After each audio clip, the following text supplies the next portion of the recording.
Imaginez un homme que presque personne ne connaissait et qui pourtant dînait avec des présidents, des princes et des milliardaires. Un homme qui possédait une île privée, fréquentait les cercles les plus puissants du monde et qui a fini au centre de l'un des scandales les plus troublants du XXIe siècle, qui était vraiment Jeffrey Epstein. Un simple financier, le cerveau d'un réseau criminel ou la pièce cachée d'un jeu de pouvoir beaucoup plus vaste. Nous allons plonger dans une affaire où se croisent argent, pouvoir, scandale et mystère.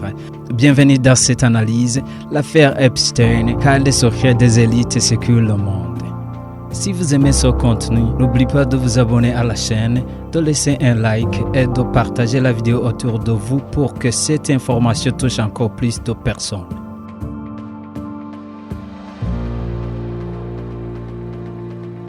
La théorie dont parlent certains journalistes et analystes est l'idée que Jeffrey Epstein n'était peut-être pas seulement un financier et un criminel sexuel, mais il aurait pu être lié à des raisons de renseignement ou utilisé dans des opérations d'influence.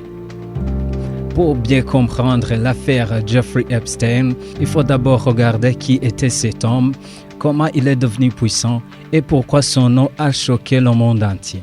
Voici une analyse qui pourrait facilement servir pour une intervention où, pour bien comprendre l'affaire Jeffrey Epstein, il faut d'abord regarder qui était cet homme, comment il est devenu puissant et pourquoi son nom a choqué le monde entier. Jeffrey Epstein est né en 1953 à Brooklyn dans une famille modeste. Rien au début ne laissait passer qu'il deviendrait un homme entouré de milliardaires et de chefs d'État. Il étudie quelques temps à New York University, mais il ne termine pas ses études. Pourtant, malgré son parcours incomplet, il réussit à entrer dans des cercles des élitistes. Cela montrait déjà un premier mystère. Comment un homme sans diplôme prestigieux a-t-il pu pénétrer les réseaux les plus puissants du monde? Dans les années 1970, Epstein commence comme professeur dans une école privée très réputée, Dartmouth School. C'est là qu'il rencontre des familles extrêmement riches. Peu après, il quitte l'enseignement et entre dans la banque d'investissement Bear Stearns. Il devient rapidement un gestionnaire de fortune pour les ultra riches. Son travail consiste à gérer l'argent des milliardaires et à les conseiller pour protéger ou multiplier leur fortune. Mais encore une fois, les observateurs se posent une question. Qui étaient réellement ses clients? Epstein a toujours été très secret sur l'origine de sa richesse, un homme au centre d'un réseau mondial. Avec le temps, Epstein devient extrêmement riche. Il possède plusieurs propriétés luxueuses, une grande maison à Manhattan, une île privée dans les United States Virgin Islands, des résidences en Floride, à Paris et ailleurs. Dans ces lieux, il organise des rencontres avec des personnalités influentes du monde politique, scientifique et économique. Son cercle social comprend des figures comme Bill Clinton, Donald Trump, Prince Andrew. Cela renforce encore le mystère. Epstein semblait avoir un accès direct aux élites du monde entier.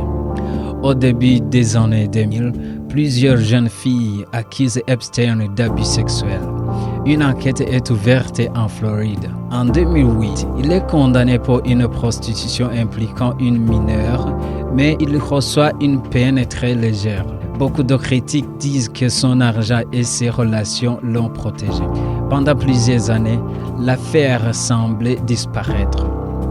Mais en 2019, les autorités fédérales américaines rouvrent l'enquête et l'arrêtent pour trafic sexuel de mineurs à New York City. Le scandale devient alors mondial. Le 10 août 2019, Epstein est retrouvé mort dans sa cellule au Metropolitan Correction Center. Les autorités concluent à un suicide.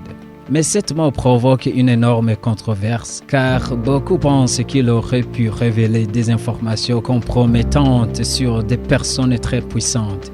Depuis, une question reste dans l'esprit de nombreuses personnes. Epstein est-il simplement un criminel isolé ou faisait-il partie d'un réseau beaucoup plus vaste? Jeffrey Epstein représente plus qu'un scandale criminel. Son histoire révèle 3 choses importantes.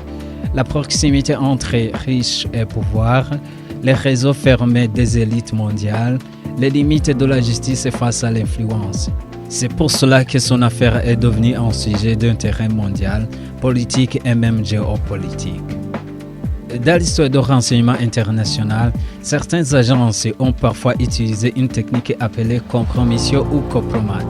Le principe est on attire des personnes puissantes dans une situation compromettante, on collecte des preuves, photos, vidéos, documents.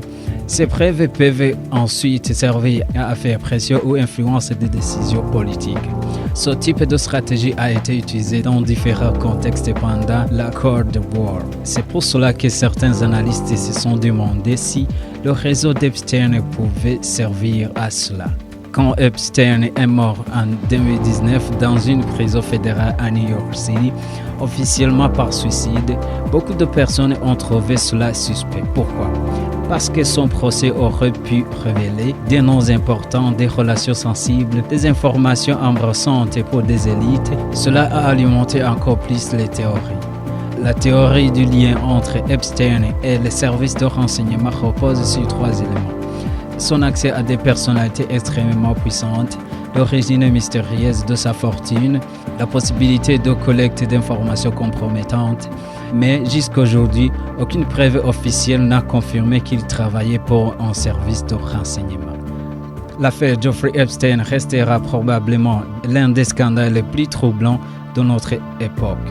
Un homme au parcours mystérieux, à réseau fréquenté par des élites du monde et une mort qui laisse encore beaucoup de questions sans réponse.